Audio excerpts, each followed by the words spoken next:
এক দেশে এক বড়সড় রাজ্য ছিল। সেই রাজ্যে থাকত বুদ্ধিমান দুষ্টু মিষ্টি গোপাল ভাঁড়। রাজা প্রতিদিনই গোপালের বুদ্ধিতে অবাক হয়ে যেতেন।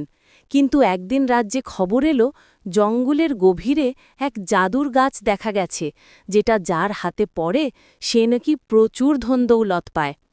রাজা সঙ্গে সঙ্গে গোপালকে ডেকে বললেন, গোপাল, তুমি গিয়ে দেখে আসো গাছটা সত্যি কিনা।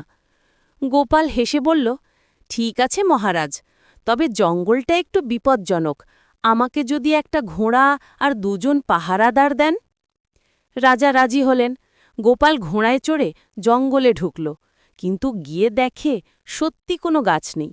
আসলে গ্রামের কিছু লোভী লোক গাছের গল্প ছড়িয়ে সবাইকে ভয় দেখিয়ে জায়গাটা দখল করতে চাইছিল। গোপাল বুঝে গেল এটা চালাকি। পরদিন সে একটা দারুণ পরিকল্পনা করল।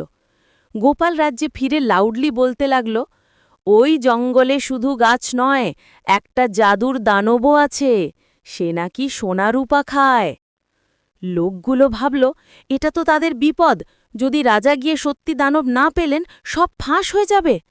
তাই তারা রাতেই গোপালের কাছে এসে বলল, ভাই গোপাল, আমরা ভুল করেছি, জায়গাটা কমাদের, আমরা আর কোনো গল্প ছড়াব না।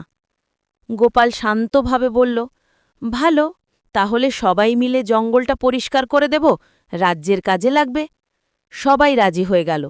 পরদিন জঙ্গল পরিষ্কার হল, জায়গা কাজে লাগল, আর রাজা খুব খুশি হয়ে গোপালকে পুরস্কার দিলেন।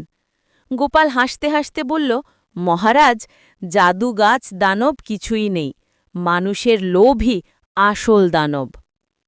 রাজা মাথা নেড়ে বললেন, তাই তো, তাই তোমাকে গোপাল ভাঁড় বলে, বুদ্ধির রাজা।